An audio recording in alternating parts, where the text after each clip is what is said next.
How does a massive, fiercely trusted financial institution completely fracture its own image when the pressure's on?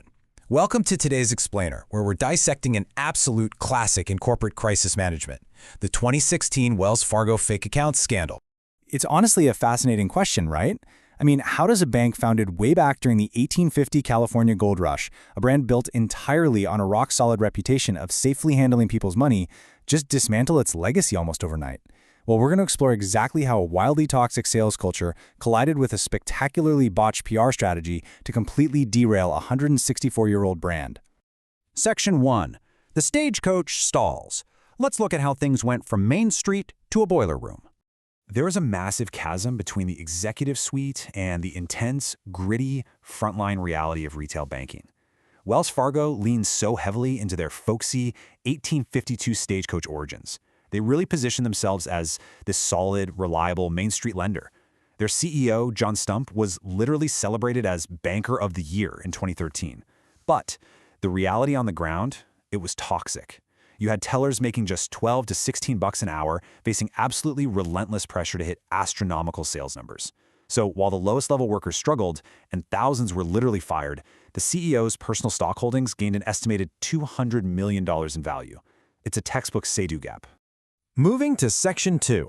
8 is great. Let's dig into the origin of this infamous quota. For over 15 years, selling more products to each individual customer was the driving force of the entire company.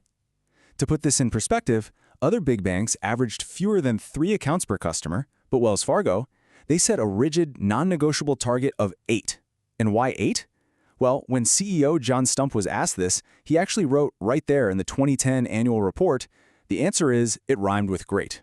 Seriously, it wasn't based on what consumers actually needed, it was just this arbitrary metric designed to push cross-selling to its absolute limits. To hit these impossible quotas, employees were pushed right to the breaking point. And this is where it crossed the line from aggressive selling into widespread, rampant, unethical behavior. We're talking former employees reporting that managers suggested they hunt for sales prospects at bus stops and retirement homes. Branch workers were forging client signatures, opening up quote-unquote ghost accounts for unsuspecting family members, and even covertly moving funds to these fake accounts without the customer ever knowing. The tension on the floor was just constant. Which brings us to Section 3. Millions of fake accounts. This is where the scandal explodes. So in September 2016, joint investigations by federal and city regulators finally blew the lid off these practices. On September 8th, regulators slammed the bank with a staggering $185 million in fines. To break that down, that included $100 million going to the Consumer Financial Protection Bureau, which, by the way, was the largest penalty the CFPB had ever imposed at the time, with the rest going to the City of Los Angeles and the Office of the Comptroller of the Currency. And this massive penalty, it was the direct result of regulators discovering the sheer, unbelievable scale of the fraud. Employees had covertly opened up to 2 million unauthorized accounts since 2011. Let's really think about that number, an estimated 1.5 million unauthorized deposit accounts and over 500,000 unauthorized credit card applications. Most of these rarely saw any use from the actual customers, but man, they successfully padded the bank's cross-sell metrics on paper. And behind the scenes, the investigation revealed something else. Wells Fargo had quietly fired 5,300 low-level employees over the previous 5 years in connection to these shady behaviors. 5,300 people. The scandal was finally out in the open, and it immediately became the biggest banking crisis since 2008. Section 4. Circling the wagons. A truly tone-deaf PR response. Instead of owning it, the bank's leadership pushed a defense narrative that completely misread the public's anger. In public statements, John Stump claimed they were putting customers first and taking responsibility, while simultaneously blaming the whole crisis on a rogue 1% of employees. They even touted a $2.6 million customer refund as proof they were fixing things. But the press, the analysts, the public, they saw right through it. They saw a bank that had profited billions while throwing $12 an hour tellers under the bus, all while massive executive bonuses remained completely untouched. Section 5. The Washington grillings and the inevitable stakeholder and political backlash. As you can guess, this botched PR strategy did not quiet the storm. Instead, it dragged CEO John Stump directly in front of some highly angry lawmakers.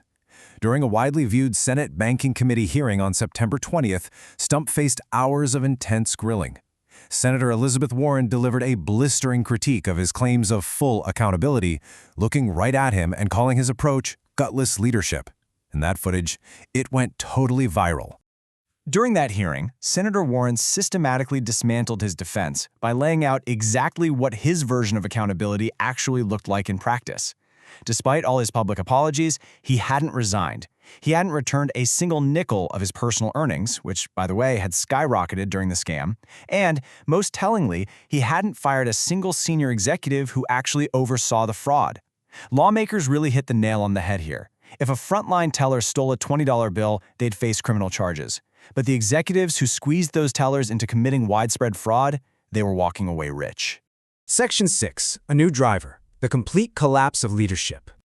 Following those disastrous public hearings, Stump's position just completely collapsed. Just track how fast this happened. On September 8th, the fines were announced.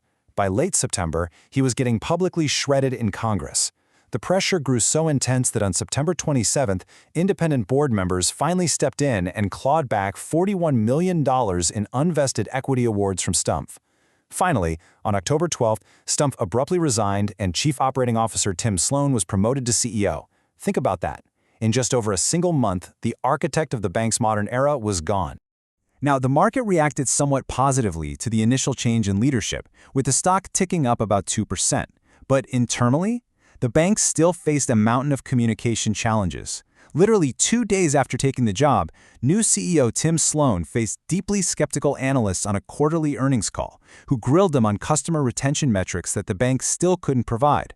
Swapping out the CEO wasn't going to instantly restore the trust that took 164 years to build and only a matter of weeks to shatter. And that leaves us with an incredibly powerful corporate question to wrap up this explainer. Removing the face of a crisis is one thing, but is it actually enough to fix a corporate culture that had been toxic and quota-obsessed for over a decade? Wells Fargo promised transparency, but the actual mechanics of how that would work on the retail floor remain pretty vague. When a company's very identity is tied so closely to aggressive sales, can it ever truly change its spots, or does it just learn to hide them better?